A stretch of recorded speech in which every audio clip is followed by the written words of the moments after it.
All right, August 4th, 2011.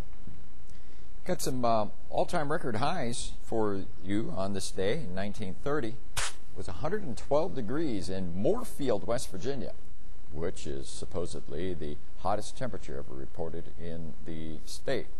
Also, the coldest temperature ever reported on the surface of the Earth occurred on this day, believe it or not. And that was in Vostok, Antarctica in 1960, when the thermometer dropped to 128.6 degrees below 0 Fahrenheit. I can only imagine that. I guess you could put like a glass of water out and, 1 minute later it'd be frozen? That's just a tremendous lack of kinetic energy in the air molecules, and it just, everything would crystallize in a very short period of time. So you can see we had a record high on this day, 104 and 44 degrees set back in 1912. We move on and show you how many days we've been 90 or above so far this year. It's been about 12. Last year we had a total of 19. 2005 we had 15. 2006 only 5. 2007 only 10. 2008 and 2009 zippo 90-degree days. That was at the Wheeling, Ohio County Airport. Anyway, I mentioned that because I'm looking at the extended forecast. As we get into next week, it looks like our high temperatures will actually be below average. Below average, well, what does that mean? That means the probability of getting a 90-degree temperature next week is pretty slim. That is fine with me. And as you know, we're getting into August now. Next week will be the second week in August, and maybe the first full week in August. But anyway, probability of getting 90-degree days begins to drop as you get into the second week in August, and it will continue to drop until it is just non-existent.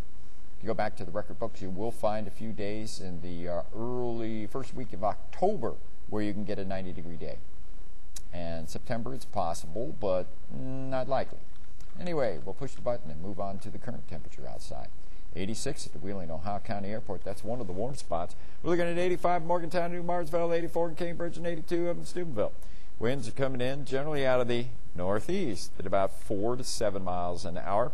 Humidity is still high. It's dropped a tad from yesterday, as expected. Instead of low 70s, we're looking at upper 60s, but still, there's a lot of moisture in the air.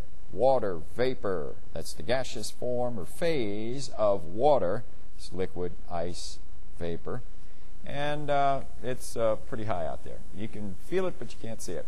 86 in Wheeling and in Columbus. A hot spot now in Louisville. They had a high yesterday of 96. Right now they're at 91.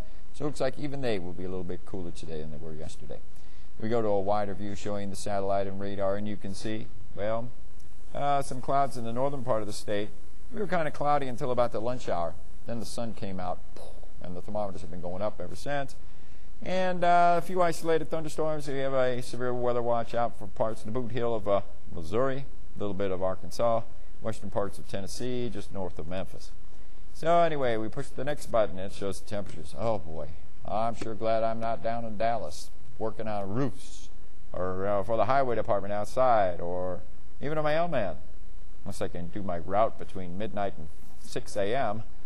106 right now in Dallas, 96 in Brownsville, 96 in Memphis, 96 in Wilmington. There may be a few spots in the Carolinas again today that'll be up near 100. I think Columbia, South Carolina hit 103 yesterday. So got some pretty hot stuff down there, but fortunately, as expected, it's going more east rather than northeast. So we're not really expecting to fry here for a while. And here's the high humidity, and it's dropped a little bit. The dark green is a little bit further to the west, central, southern Great Plains, Mississippi Valley. It's not unusual for places like Atlanta and Memphis to have high humidity. And there's our heat indexes. You can see North Carolina, South Carolina, a little bit of Georgia, Alabama. That's Alabama, Florida. Mississippi, a little bit of Tennessee, Arkansas, Louisiana. That's Louisiana. That's Arkansas. There's Missouri. There's Kansas, and Oklahoma, and Texas. And then even there, southwest deserts of California. So you know it's got to be hot. I think Bullhead City hit 115 yesterday. Or was it 117?